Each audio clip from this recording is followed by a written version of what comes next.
saya harus mengatakan bahwa negara kita sebagai salah satu negara yang mempunyai sumber daya alam di sektor minerba yang paling banyak.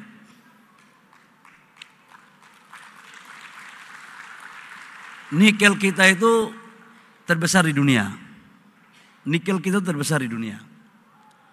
Kemudian batu bara kita 5 sampai nomor 6 di dunia. Timah kita itu terbesar nomor 2 di dunia setelah China. Timah kita. Panas bumi kita juga salah satu terbesar. Kita hanya bersaing dengan Amerika. Ekspor kita timah terbesar di dunia. Belum yang lain. Boksit, koper, kemudian logam tanah jarang. Ini juga yang sedang kita dorong sebagai bagian daripada aset negara kita. Artinya apa Bapak Ibu semua? Sumber daya alam kita yang begini besar, kita harus kelola sebaik-baiknya untuk kepentingan rakyat bangsa dan negara dan untuk kesejahteraan rakyat kita. Ini terkait dengan pasal 33 Undang-Undang 45. Saya ingin menyampaikan sedikit apa yang selalu menjadi arahan Bapak Presiden. Bahwa sumber daya alam kita, tambang kita, dalam pengelolaannya, jangan kita pikir kita habiskan sekaligus. Kita harus ingat bahwa ada generasi kita berikutnya yang kita harus lakukan dengan baik. Dengan lingkungan yang baik. Dengan proses-proses yang memenuhi kaidah aturan yang berlaku. Kaitannya dengan itu Bapak Ibu semua, untuk urusan saya memberikan contoh aja. Sekarang harga batu bara, laporan dari Dirjen Minerba itu turun. Asosiasi juga pasti merasakan ini. Sementara OPEX naik. Profit tinggal kecil. Kenapa Bapak Ibu seperti ini? Total konsumsi batu bara dunia dalam catatan yang disampaikan kepada saya itu totalnya kurang lebih sekitar 8 sampai 9 miliar ton per tahun. Tetapi yang diperdagangkan itu, yang tradingnya itu kurang lebih sekitar 1,3 sampai 1,4 miliar ton per tahun. Indonesia sendiri di dalam RKAB 2025 itu lebih dari 800 sampai 900 juta ton. Sementara yang diekspor kurang lebih sekitar 5 sampai 600 juta. 40 sampai 45% total ekspor batu bara dunia itu dari Indonesia. Artinya apa? Ini supply and demand. Begitu kita terlalu banyak ketersediaan barang, yang terima sedikit, itu pasti harganya anjlok. Maka kemarin dari DPR mengusulkan di dalam rapat kerja dengan SDM bahwa kita akan melakukan evaluasi terhadap sistem RKAB dari 3 tahun menjadi 1 tahun dengan memperhatikan volume agar nilai batu bara dunia dapat kita juga ikut mengendalikan dari Indonesia. Ini Bapak Ibu semua yang perlu saya sampaikan.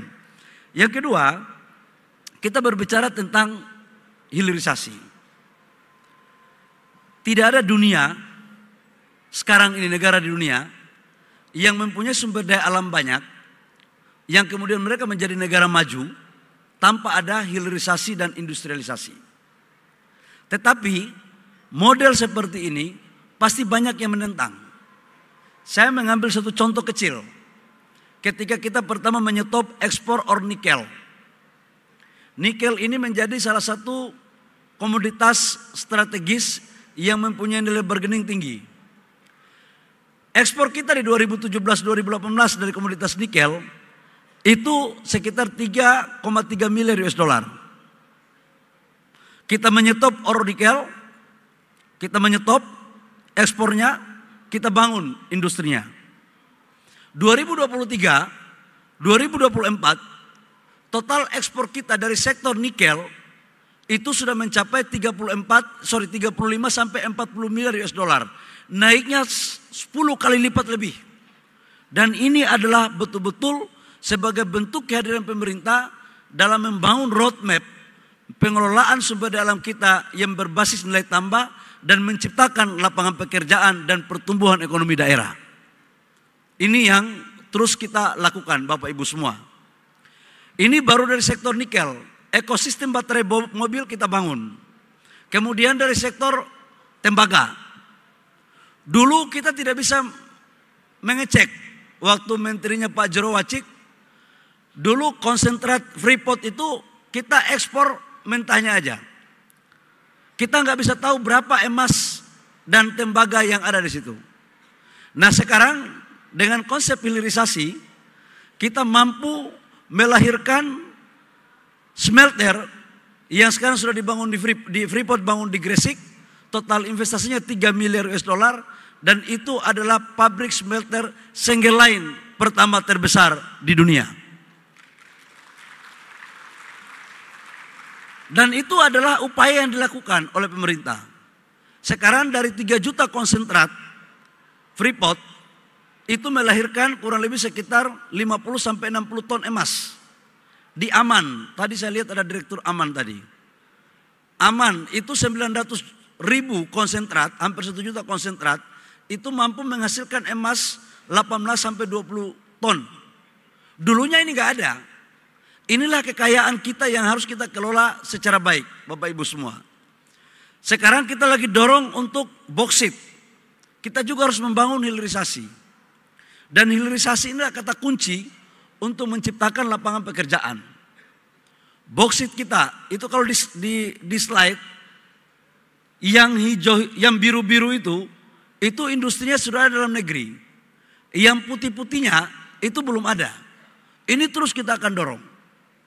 Dan percayalah Bapak Ibu semua, ketika Indonesia mulai menuju kepada jalur yang sudah direncanakan dengan baik, pasti ada yang tidak nyaman. Pasti ada yang tidak nyaman. Baik dari kelompok luar maupun mungkin ada kelompok dari dalam.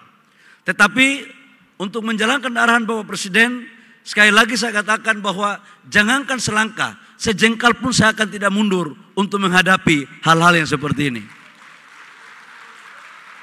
Karena ini menyangkut dengan kedaulatan bangsa kita Bapak Ibu semua.